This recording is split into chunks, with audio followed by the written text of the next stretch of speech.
ડેવલપમેન્ટની વાતો થાય છે, રાઈટ, પણ તમે જે રીતે પોલિટિક્સ કહેવા, હા, અને ખાસ કરીને પોલિટિક્સ કરતાં પહેલાં જે લોકોના પ્રશ્નને લઈ, બરાબર, કે ખાસ કરીને અનામતની જે વસ્તુ હતી કે ભાઈ ઘણા વર્ષો તે પડ્યું કે ખરેખર ઇકોનોમિક વિકર જે છે એ લોકોને પણ ન્યાય મળવો જોઈએ, કોઈ છોડ મળવો જોઈએ, એ લઈને મૂવમેન્ટ સ્ટાર્ટ કરી. તમારી પાસે પછી ઘણા બધા લોકો આવવા માંડ્યા, તો તમે એને કેવી રીતે જોવો છો? હું હંમેશા એવું જ માનું છું કે મારો જે જન્મ થયો છે એ લોકક્રાંતિમાંથી જ થયો છે. એટલે કે લોકોએ જ મને એક ઓળખાણ આપી છે, લોકોએ મને હિંમત આપી છે કે નહીં તમે આગળ વધો, અમે તમારા સાથે છીએ. એટલે હંમેશા હું તો એ દ્રષ્ટિથી જોઈશ કે લોકોનો સાથ સહકાર મને જે રીતે મળ્યો છે એ રીતે સતત મળતો રહે, તો મારી હિંમત પણ રહેશે અને હું તાનાશાહો સામે લડી પણ શકીશ. સિસ્ટમ હોય કે સામાજિક દૂષણો હોય, દરેક સામે લડવાની હિંમત તો જ મળે કે જો જનતા અને લોકો તમારી સાથે હોય.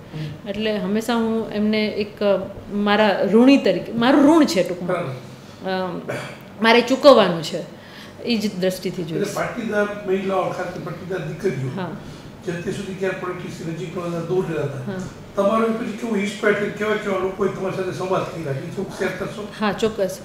હું ગુજરાતની નહીં પરંતુ દેશની મહિલાઓ માટે પણ કહીશ કે મહિલાઓ, આપણો સમાજ વાતો કરીએ છીએ, સમાજ હોય, પોલિટિક્સ હોય કે કોઈ પણ ફિલ્ડ હોય, કે મહિલા સશક્તિકરણ, મહિલા સમાનતાની વાતો કરીએ છીએ, પરંતુ હકીકતમાં જ્યારે તમે ફિલ્ડમાં જાઓ છો ને ત્યારે પુરુષ પ્રધાન માનસિકતાનો સામનો કરવો પડે છે. અને આ જ માનસિકતાના કારણે લોકો પોતાની દીકરીઓ હોય અથવા તો મહિલાઓ આગળ આવતા ડરે છે. એટલે મેં હંમેશા એવા પ્રયાસ કર્યા છે કે ડરવાનું નહીં, આપણે એમનો સામનો કરવાનો. દુનિયાની સર્જનહાર માં છે, ભારત માતાને માતાના નામથી આપણે વંદન કરીએ છીએ, દેવી દેવતાઓની આપણે ઘરમાં દેવીઓની પૂજા કરીએ છીએ અને બહાર બેસીને આપણે એ જ દેવીઓને ક્રિટિસાઇઝ કરીએ છીએ. એટલે આવી જે માનસિકતા સામે લડવું જ પડે અને એ માનસિકતા રહેશે. પરંતુ સમયાંતરે મને વિશ્વાસ છે કે મહિલાઓને જેમ જેમ રાજકીય ભાગીદારી મળશે, જેમ સામાજિક સંગઠનોમાં ભાગીદારી મળશે, તો ચોક્કસ આ જે વિસંગતતાઓ છે, જે ડિફરન્સ છે, પૂરાઈ જશે. એટલે હું હંમેશા લડું છું અને લોકોને પણ પ્રેરણા આપું છું.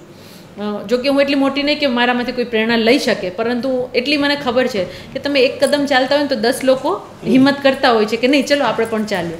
એટલે પ્રયાસ કરું છું કે મારા કાર્યોથી બીજી મહિલાઓને, બહેનો, દીકરીઓને હિંમત આવે અને રાજકીય ક્ષેત્રમાં પણ આગળ આવે. તમે લડવાની વાત કરો છો, પણ તમે એટલા બધા વિદ્રોહી છો કે તરત ગમે એ બાબતમાં તરત ઝંડો પકડી ગયો છો, એગ્રેસિવ છો, તમારી ઇમેજ એક ફાયરબ્રાન્ડ ઓલા તરીકે થઈ છે. તમે કેવી રીતે જુઓ છો લોકો એગ્રેસિવ ઓલા તરીકે તમે જુઓ? જો હું તમને એક વસ્તુ સમજાવું કે મારે અગ્રેસિવ શું કામ થવું પડે છે? ખોટું થાય છે ત્યારે. ખોટું ના થતું હોત તો હું શાંતિથી, મારે અગ્રેસિવ થવું હોત તો મારી પાસે કારણ ના હોય. મારો સ્વભાવ છે કે ખોટું થાય છે, અન્યાય થાય છે તો હું મારા પોતાના હોય એને પણ કહી દઉં છું. આ મારો સ્વભાવ છે. એના કારણે કદાચ મને વ્યક્તિગત નુકસાન ભોગવવું પડે છે, મને બાધાઓ આવે છે.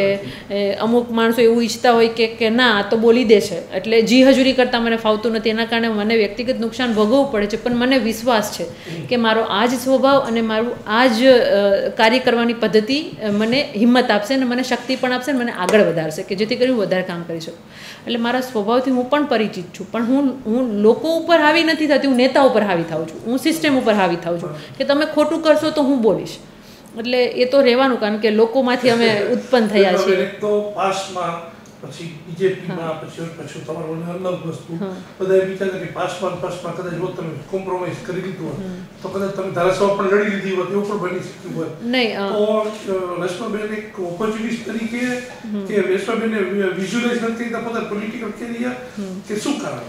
જો હું ઓપોર્ચ્યુનિસ્ટ તો હું નથી તમને કહેવા માંગી, પણ એટલું ચોક્કસ કહીશ કે નાનેથી મને શીખવાડવામાં આવે છે શિક્ષકો દ્વારા, આપણા ગુરુઓ દ્વારા, કે આપણે હંમેશા જીવનમાં મહત્વાકાંક્ષી રહેવું જોઈએ. અને મેં તો અભ્યાસ પોરબંદરની એટલે કે મહાત્માની ભૂમિ જવાહર નવોદય વિદ્યાલયમાં પણ હું ઘડાયેલી છું.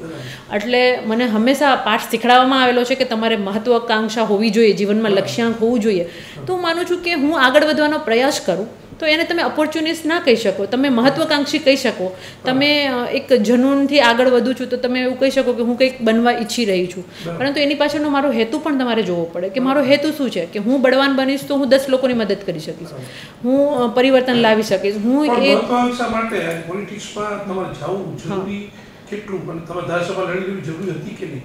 લોકોના મગજને પ્રશ્ન નહીં, હું તમને એ જ કહું છું કે પાસના સંગઠનમાં હતા તો સમાજના પ્રશ્નોને લઈને આવ્યા હતા. અમે જેલમાં પણ જઈને આવી છું. મેં 21 દિવસના ઉપવાસ પણ કર્યા છે અને મારી જેવા હજારો યુવાનોએ મહેનત કરી છે, એવું નથી કહેતી. પણ આ જ્યારે પર્ટિક્યુલર મારા વ્યક્તિગત ઉપર સવાલ ઉઠતા ત્યારે મારે મારી જાતને પ્રેઝન્ટ કરવી પડે. ત્યારે પણ મારો કહેવાનો મતલબ એ જ હતો. ત્યારે પણ મેં વાત કરી, જો હું ચાહતી તો હું જી હજુરી કરતી હતી. લીડરશિપ અમે હાર્દિકને આપી હતી, બરાબર. એનો મતલબ એ નથી કે એ બધું સાચું. એ ખોટું કરતો હોય તો મારે બોલવું પડે. અને જનરલી લોકોની માનસિકતા હોય છે કે જેને લીડર પ્રસ્થાપિત કરી દીધો એની સામે નહીં બોલવાનું, જે પક્ષ છે એ પક્ષ સામે નહીં બોલવાનું, તો તમને સ્થાન ન મળે. હું ઓપોર્ચ્યુનિસ્ટ હોત, હું મહત્વાકાંક્ષી હોત તો આ બધાની જી હજુરી કરત, હું હાર્દિકની જી હજુરી કરત, હું ભારતીય જનતા પાર્ટીના નેતાઓની જી હજુરી કરત, તો હું ઓપોર્ચ્યુનિસ્ટ કહી શકું. તમે જો આવી રીતે દરેક બાબતમાં સિસ્ટમ સામે, વ્યક્તિ સામે, લોકોની તમે જેમ કીધું કદાચ જીવજૂરીની બાબતમાં તમે લોકો સાથે નથી એની સાથે કોમ્પ્રોમાઇઝ કરતા, તો આજે એ વસ્તુ તમારી કેરિયરને તમે એવું લાગે છે કે કંઈક ડિસ્ટર્બ થતું? નહીં, મારી કેરિયર બનાવવાની તાકાત કોઈ પાર્ટીઓની નથી, ભારતીય જનતા પાર્ટીની પણ નથી. હું માનું છું કે લોકો થકી હું છું. એટલે મારો પ્રથમ પ્રયાસ એ જ હશે કે હું લોકો વચ્ચે રહું અને લોકો માટે કામ કરું. એનાથી મને મારી કરિયર બગડવી હોય તો બી બગડે અને મારી કરિયર સુધરવી હોય તો બી સુધરે. મેં તમને એટલે જ ઉદાહરણ આપ્યું કે હું ઓપોર્ચ્યુનિસ્ટ હોઉં, મારે કરિયરની ચિંતા કરવી હતી તો મારે 5-7 વર્ષ હું ભારતીય જનતા પાર્ટીના નેતાઓ જોડે મળીને ના જી સાહેબ કરત, પણ મને એવું નથી ફાવતું. અફવા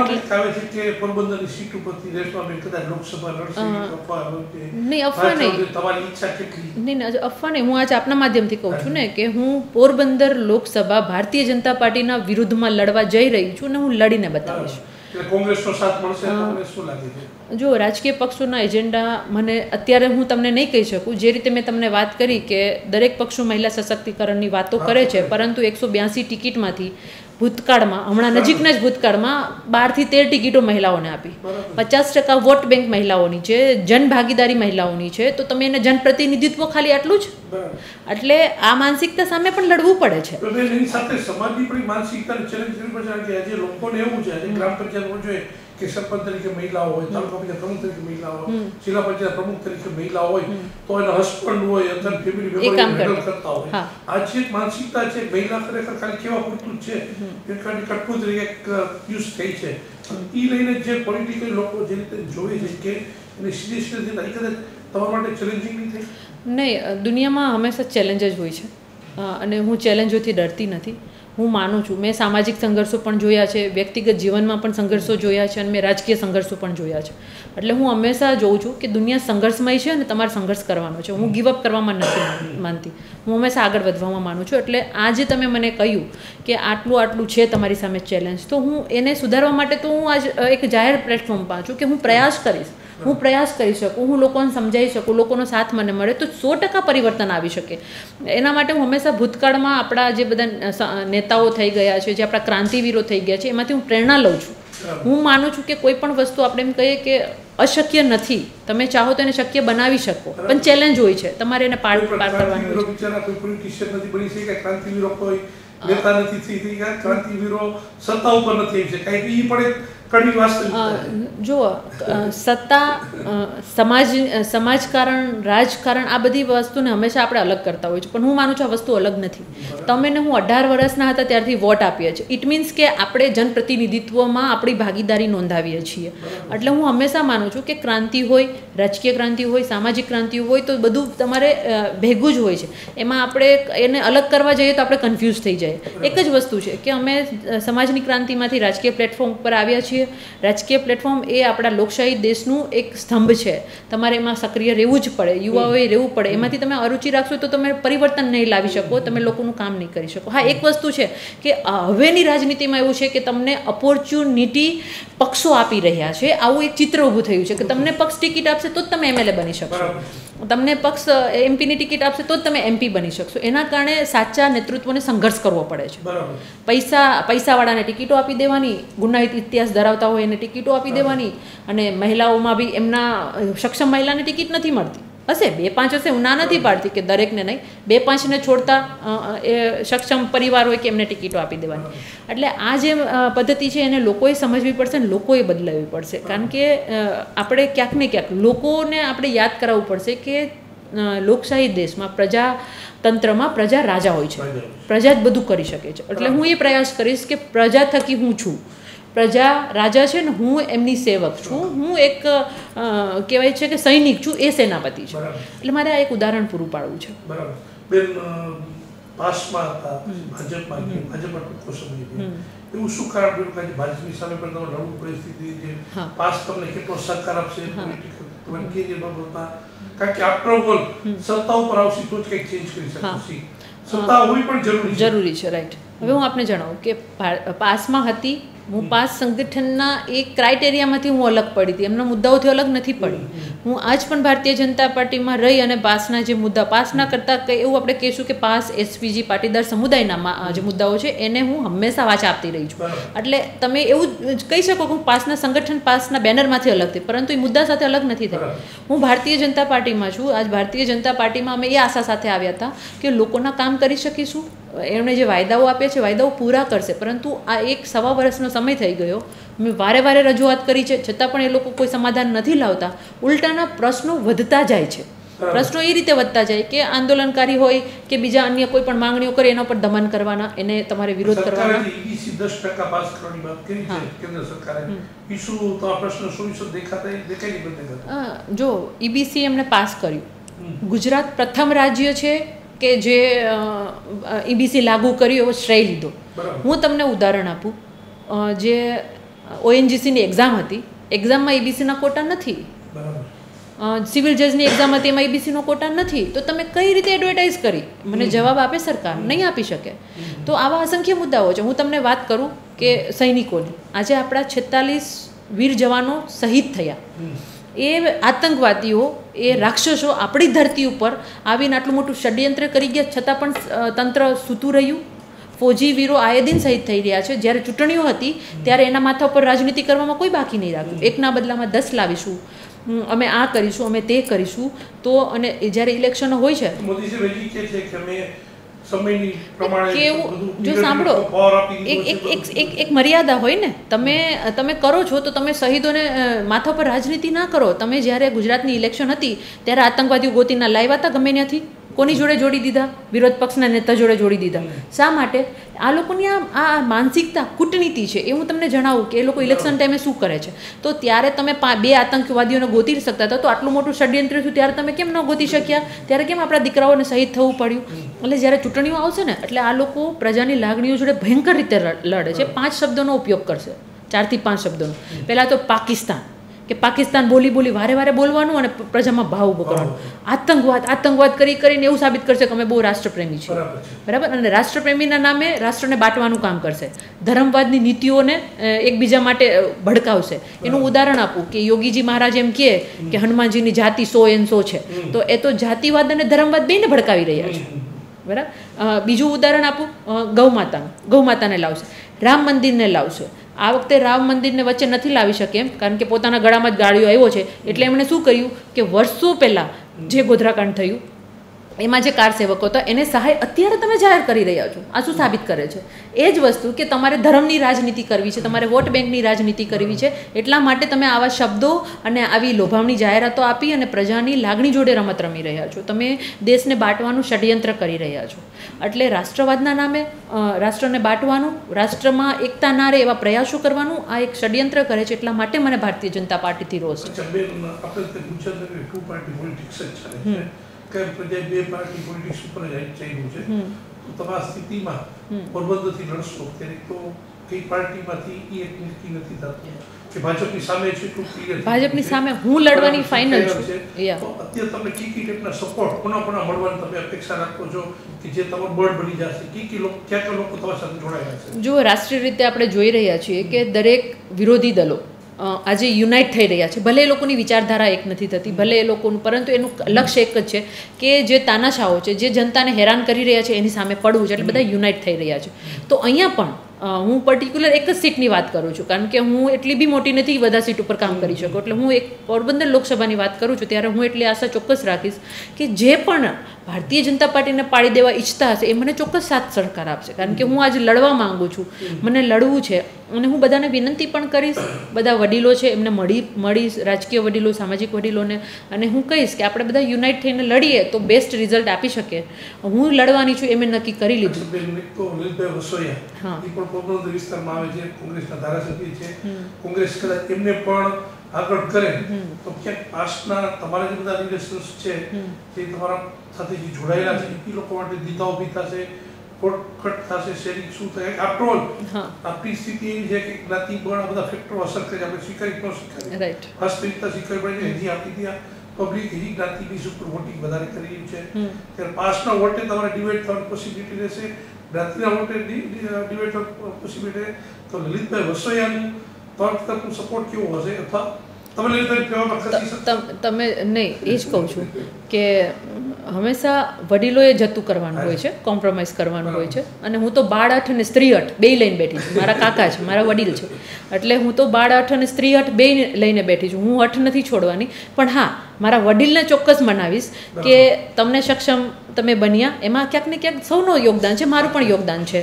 તો હું આશા રાખીશ કે મારા કાકાના મને આશીર્વાદ મળે અને એ મને હથિયારો અપાવે અને એ પોતે મારું પીઠબળ બનીને ઊભા રહે. એટલી મને ચોક્કસ આશા છે અને મને વિશ્વાસ છે કે એવું કરશે, કારણ કે એમને પણ છેલ્લે બાળ અઠ અને સ્ત્રી અઠ સામે ઝૂકવું પડશે. એક તરફ હાર્દિકભાઈ લડવાની તૈયારી કરી રહ્યા છે, તો પાસના જે બધા નીકળ્યા બહાર એ બધા પોલિટિક્સમાં સક્ષમ થઈ ગયા છે. અને બધાને સમજાવું છું કે આપણે છેલ્લે જો રાજકારણ બની જાય તો કદાચ આપણા માટે છે, જે માટેથી આપણે શરૂઆત કરી, જે માટે લડાઈ કરી, જેનું આપણે એમ કે જે થવું જોઈએ એમાં ક્યાંક કાચા પડી ગઈ. તો તમે હાર્દિકભાઈ કેવી રીતે જો છો એની જે તમે સાથે પણ એક કામ કરેલું હતું, આજે એ પણ એક કદાચ કોઈ પણ સીટો બધી સૌરાષ્ટ્ર ઉપર લડવાની તૈયારી કરીએ છીએ, તો શું થશે? નહીં, સારી વાત છે. હું તો દરેક યુવાનોને આવકારું છું કે રાજનીતિમાં આવવું જોઈએ. જનરલી રાજનીતિના પ્લેટફોર્મને લોકો એવું સમજે છે કે ખરાબ સમજે છે કે ના આવવું જોઈએ, ત્યાં તો આમ છે, ત્યાં તો તેમ છે, પરંતુ એ સુધારવા માટે જ આપણે ગંદકીમાં ઉતરવું પડશે. એટલે હું તો એમના નિર્ણયને આવકારું છું. અમે તો 17માં કહ્યું હતું, પણ ત્યારે ભાઈની ઉંમર નહોતી, એટલે એમને એમ કીધું કે રાજનીતિ નથી કરવી. અમે તો ત્યારે પણ કીધું હતું કે ભાઈ રાજનીતિ ઇનડાયરેક્ટલી કરીએ છીએ એના કરતાં બેટર છે કે ડાયરેક્ટ રાજનીતિ કરીએ, તો જેથી કરીને આપણું પ્રતિનિધિત્વ ત્યાં ઉભરી આવે એમ પક્ષોમાં, ચાહે કોઈ પણ પક્ષ તમે સિલેક્ટ કરો. તો મને તો ખુશી છે કે હાર્દિક લડે છે, તો સારી વાત છે. બેન તરીકે મારાથી જેટલો સપોર્ટ થશે એટલો કરતી રહીશ અને લોકોના સપોર્ટથી આગળ વધશે. તમને કેટલો સપોર્ટ કરશે, કેટલો ખુલ્લેઆમ સપોર્ટ કરશે? તમને અપેક્ષા રાખી? હા, નહીં, મને ચોક્કસ વિશ્વાસ છે કે પાસ સંગઠન હોય કે એસપીજીના લાલજીભાઈ હોય કે એમની ટીમ હોય, આ દરેક લોકો સમર્થન આપશે. અને હું ઓફિશિયલી મારા વડીલો પાસે જઈશ, એસપીજીના વડીલ પાસે પણ જઈશ અને હું કહીશ કે મારે લડવું છે. એટલે એ માટે જ હું અત્યારે સક્રિય છું. હું જાઉં છું, બધા વડીલોને મળું છું અને આગામી દિવસોમાં મળી અને એ લોકોનો સાથ સહકાર મળે, એમના આશીર્વાદ મળે એવા મારા પ્રયાસો રહેશે. સમય બહુ શોર્ટ છે, કદાચ માર્ચના ફર્સ્ટ સેકન્ડમાં ઇલેક્શન નીકળી જાય, જો વોર કેવું કઈ સ્થિતિ ન ઊભી થાય તો સમય બહુ ઓછો છે. તો તમારી પાસે સમયનું અને પોરબંદર સીટ હું અત્યારે ગામના વિઝિટ કરી રહી છું, જે જાગૃત યુવાનો છે, યુવતીઓ છે, એમનો પણ સંપર્ક કરી રહી છું અને લોકો ઉત્સાહમાં પણ બહુ બધું છે. હું હમણાં પોરબંદરમાં પણ ગયેલી હતી, ત્યાં નર્સિંગ જે આરોગ્યની બહેનો ભાઈઓનું આંદોલન ચાલે છે એમની પણ મેં મુલાકાત લીધી હતી. એ લોકો પણ બહુ ઉત્સાહી છે. હવે લોકોને પરિવર્તન જોઈએ છે. રાજનીતિમાં તમે જો મહિલાઓ અને યુવાનોને જગ્યા, નેતૃત્વની જગ્યા ઓછી મળે છે. કામ કરવા માટે તો અઢળક છે. તમને ડેલી મહિલાઓને વોટ માંગવા મોકલવી હશે તો મહિલા સંગઠનને મહિલા મોરચો સક્રિય થશે. તો નેતૃત્વમાં ક્યાંક ને ક્યાંક કમી છે, એને પૂરી કરવા માટે લોકો પણ ઉત્સાહ છે. એટલે મને વિશ્વાસ છે કે હું કરી લઈશ. લોકોના આશીર્વાદ હશે તો જ હું કરી શકીશ. વાસ્તવિકતા પણ મને ખબર છે, એટલે હું લોકોના આશીર્વાદ મળે એવા 100% મારા પ્રયાસો હશે. અને હું આપને એ પણ જણાવી દઉં કે જે રીતે મેં પહેલાં જ કહ્યું કે મારી જન્મભૂમિ, મારી સામાજિક કર્મભૂમિ પોરબંદર લોકસભા છે, એને હું હંમેશા માટે રાજકીય કર્મભૂમિ બનાવવા જઈ રહી છું. અને પરિણામ જે આવે લોકો પરિણામ આપશે, પરંતુ હું એ જ લોકસભા ઉપર પરિવર્તન લાવીને બતાવીશ.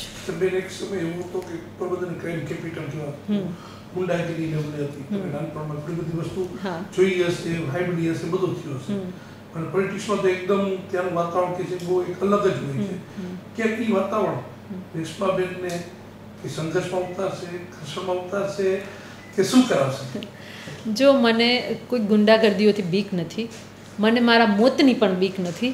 હું હંમેશા માનું છું જીવન મરણ એ ભગવાનના હાથમાં હોય છે, એટલે મને બીક નથી. અને હું મારું જીવન સંઘર્ષ વગરનું હોય ને તો મને આશ્ચર્ય થાય. હું ઈચ્છું છું કે જીવન સંઘર્ષમય જ હોવું જોઈએ, અને સંઘર્ષ કરીને જ તમારે આગળ આવવાનું હોય છે. એટલે મારા માટે કોઈ પણ ચેલેન્જ હશે, હું એ ચેલેન્જ સાથે લડીશ. અને ખોટા વ્યક્તિ હશે એને ખોટા કહેવાની તાકાત છે, એ તાકાત બનાવીને જ લડીશ. હું હંમેશા ઈચ્છું છું કે તમારે દાદાગીરી જ કરવી છે, તમારે ગુંડાગર્દી જ કરવી છે તો તમે તમારાથી બળવાન તાકાતવાળા લોકો જોડે કરો, તમે માસૂમ ગરીબ બેબસ લોકો જોડે ના કરો. એટલે મારો આ સિદ્ધાંત છે. તો જ્યારે પણ હું જોઈશ કે ક્યાંય પણ ગુંડાગર્દી ગરીબો જોડે થઈ રહી છે, નાના લોકો જોડે થઈ રહી છે, ત્યારે ચોક્કસ હું ટકોર કરીશ. અને કારણ વગરનું જે પણ કંઈ થતું હશે એમાં ચોક્કસ હું ઇન્ટરફેર કરીશ.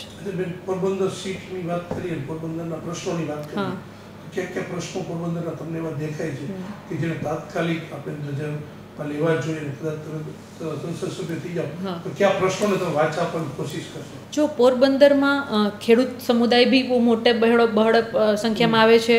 પોરબંદર બીજી બે આપણે વિધાનસભાની વાત કરીએ જે આવે છે લોકસભામાં, એમાં ખારવા સમુદાયનું પણ વાત આવે છે. તો એ લોકોના પણ ઘણા બધા પ્રશ્નો છે, ખેડૂતોના પણ ઘણા બધા પ્રશ્નો છે. અને મહિલાઓની વાત આવે ત્યારે તો મહિલાઓ તો 50% દરેક હોવાની છે. મહિલાઓના પ્રશ્નોમાં તો ઘણા બધા એવા પ્રશ્નો છે કે જે આજ પણ આપણે કરવા પડે એમ છે. આપણે વાત કોઈ પણ ગામમાં જઈએ તો મહિલાઓ હંમેશા રીત રિવાજોમાં દબાયેલી કચડાયેલી હોય છે. તો મારો પ્રયાસ એવો હશે કે એ બહાર આવે. માન મર્યાદા તો બધા સાચવતા હોય છે, પણ માન મર્યાદાના નામે એના વાચાને બંધ કરવામાં આવે છે. એ લોકો બોલે, આગળ આવે, એની સુરક્ષા જાણે, એના નિયમો જાણે. ઘરેલું હિંસા પણ બને છે, એવું નથી. ઘણા બધા આપણે જોઈએ છીએ કે આત્મહત્યાઓ થાય છે, પોતાના જાતને આત્મદાહ આપે છે, છોકરાઓ સાથે કૂવો પૂરે છે. આવી બધી સામાજિક જે છે એને પણ હું સુધારવાનો પ્રયાસ કરીશ. સમાનતાની પણ વાત કરીશ હું કે દરેક આ દુનિયામાં આપણે બધા હિન્દુસ્તાની છીએ, આપણે સૌએ સાથે મળીને કામ કરવું જોઈએ. એટલે અમુક જે કુરિવાજો છે જેના કારણે શોષિત પીડિત વર્ગ હેરાન થઈ રહ્યો છે, દરેક કાર્યો પર કામ કરીશ. અને બાકી આવે છે રોડ, રસ્તા, પાણી, પ્રાથમિક શાળા, શિક્ષક, સ્વાસ્થ્યાલય, આ દરેક ક્ષેત્રમાં જે ઉણપ છે આ ઉણપને હું પૂરી કરવાની કોશિશ કરીશ. હું આપને એક સ્પષ્ટ વાત કરું કે આટલા વર્ષોથી સરકારો આવે છે, જાય છે, લાખોના બજેટો આવે છે, કરોડોના બજેટો આવે છે, યોજનાઓ આવે છે, છતાં પણ પ્રજા ત્રાહિમામ કેમ છે? સવાલ એક જ છે. મને સવાલમાં એટલો જ મારી જાતનું અવલોકન એવું કહે છે કે એટલે હેરાન છે કે આ યોજનાઓ વચમાં જ કરપ્ટ થઈ જાય છે, એ ગ્રાઉન્ડ સુધી પહોંચતી નથી.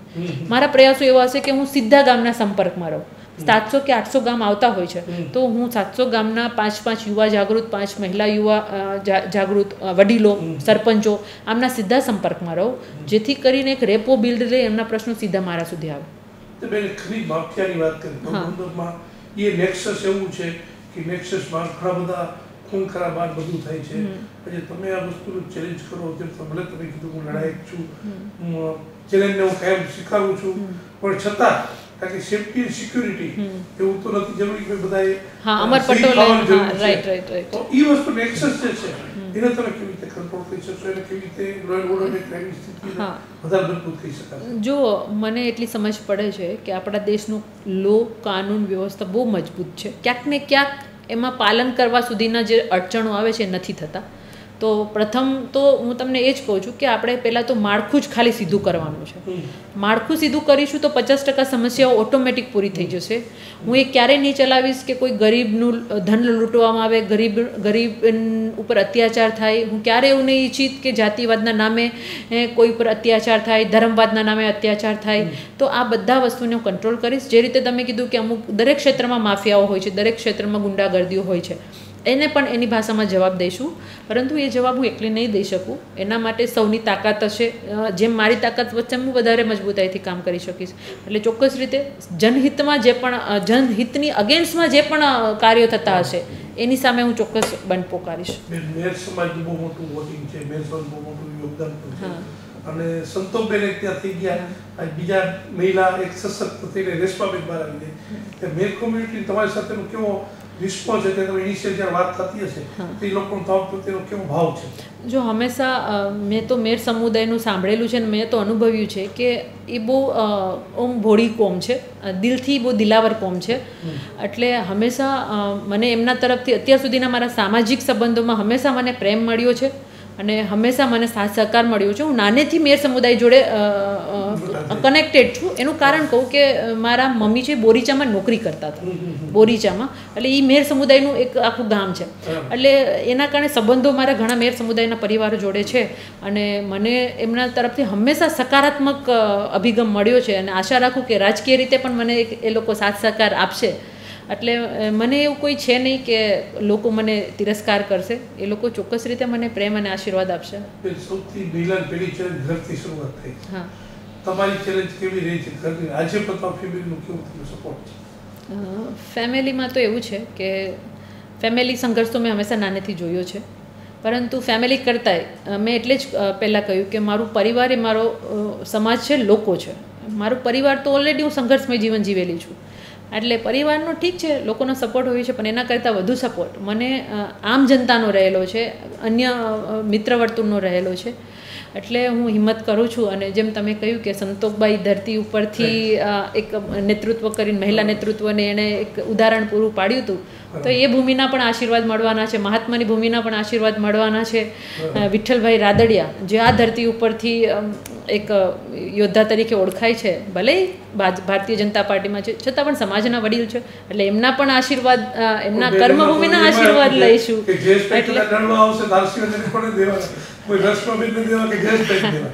જો હવે આપણે તો આશીર્વાદ માંગવાના છે અને વડીલો એના આશીર્વાદ એને આપવાના છે.